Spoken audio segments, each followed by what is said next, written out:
Welcome to Show Dojo. This is Apple TV's Silo. Season 1, Episode 3. Machines. Episode 3 starts with the same scene where Episode 2 left off. Juliette Nicholls has reached the reservoir at the bottom of the digger, intending to find the exit George believed was underneath. Her fear takes over again, and she almost falls, then drops her flashlight. She cannot convince herself to get in the water. She manages to pull herself to safety, but not quite out of the darkness.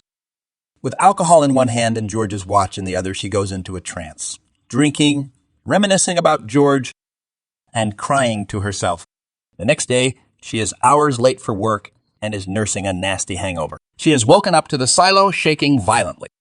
Cooper, Juliette's shadow, is forced to step up and fix the problem in her absence. She stumbles into work and punches Cooper in the face for tinkering with the generator, which she is very fond of. She then gets inside the hatch to fix the vibration. Once she is done, Knox, head of mechanical, reminds her that she cannot behave in whatever way she wants because she is his shadow. Juliette insists that the generator needs a permanent fix. It is only a matter of time before it breaks indefinitely. This machine keeps every part of the silo functioning and is the entire life support system. The rotor is broken. They need to turn off the generator and fix it if they want to avoid a catastrophe. Knox is against it because he knows how chaotic it can be if the silo goes dark even for an hour. He tells her to go home, get sober, and they will talk about it the next morning. Meanwhile, Mayor Jahns and Deputy Sam Marnes start their lengthy quest down to the lower levels, stopping occasionally to hydrate from a flask that the deputy carries in his backpack.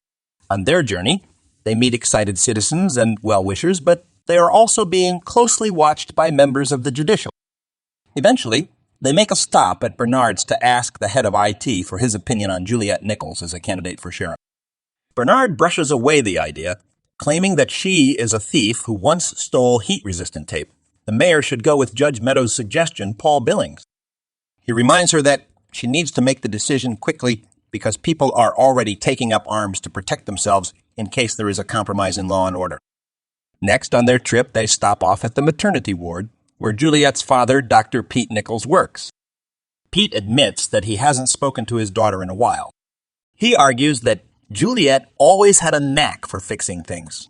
She was just 13 years old when she decided to leave him and go live in the down deep, despite being born in the upper levels. With Martha as her mentor, she quickly honed her skills in mechanics and loves working on the generator.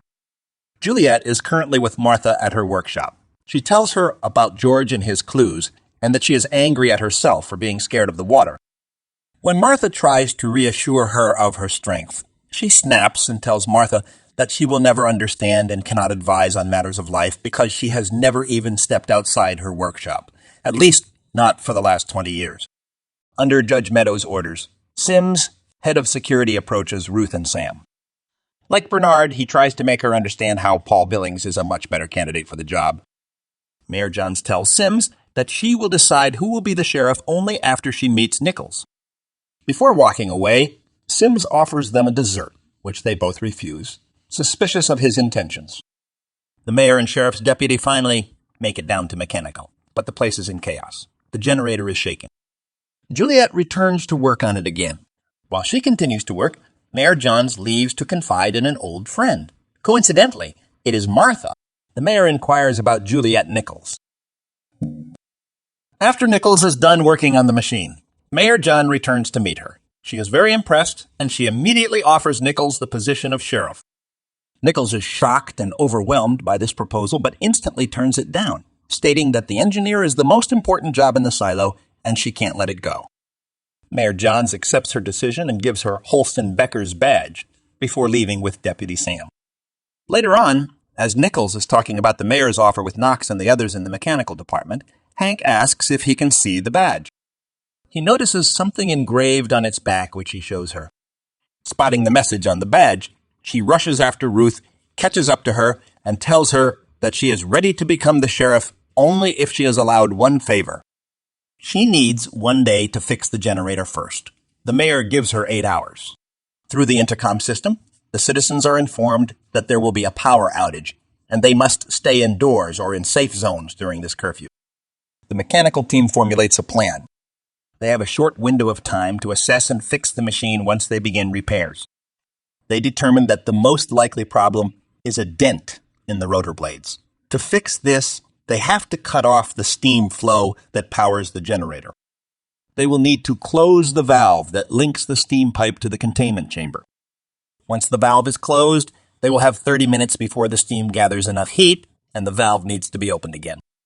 Not opening it in time will result in an explosion and the silo will be left in darkness forever.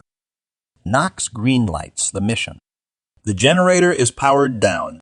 As the citizens gather in the cafeteria and other safe zones, the camera that broadcasts to the windows inside the silo reboots, causing the screen to flicker for a millisecond.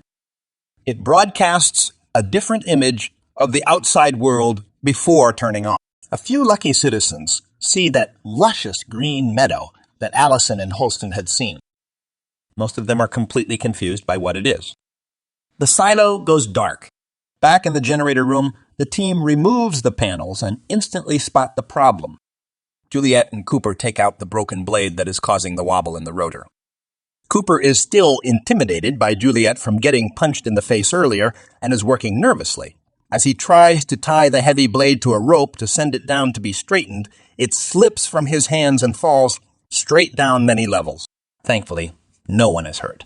The generator begins to overheat faster than expected, though. Juliette determines that she needs to cool the valve with a water hose to buy them some time.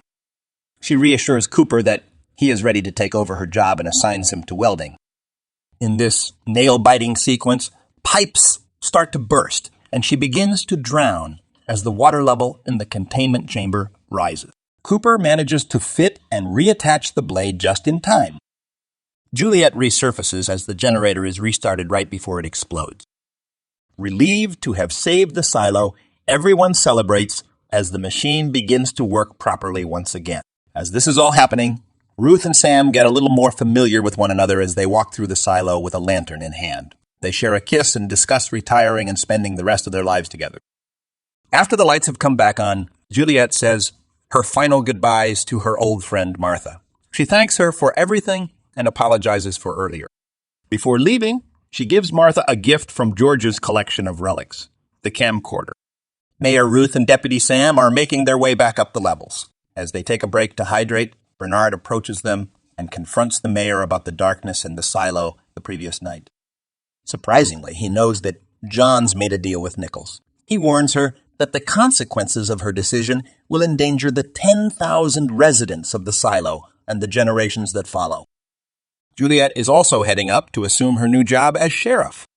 On her way out, she stops along the way to say goodbye to her friend and coworker Shirley, then inspects Holston's badge thoughtfully as she remembers their conversation at the campsite. Engraved on the back is the word truth. Holston told Juliette he would give her a sign when he found answers. In her office, the mayor signs the paperwork, officially declaring Juliette Nicholls as the silo's new sheriff. She doesn't seem to be feeling well and tells Sam that she needs to use the restroom. Sam decides to grab a bottle of alcohol to celebrate before they plan to head back to Ruth's apartment. She goes inside the bathroom, but a minute later, Sam hears her fall. He quickly breaks into the restroom and finds Ruth on the ground, shaking and choking on her own blood. The episode comes to a close as Sam is screaming for help. Stay tuned for episode 4.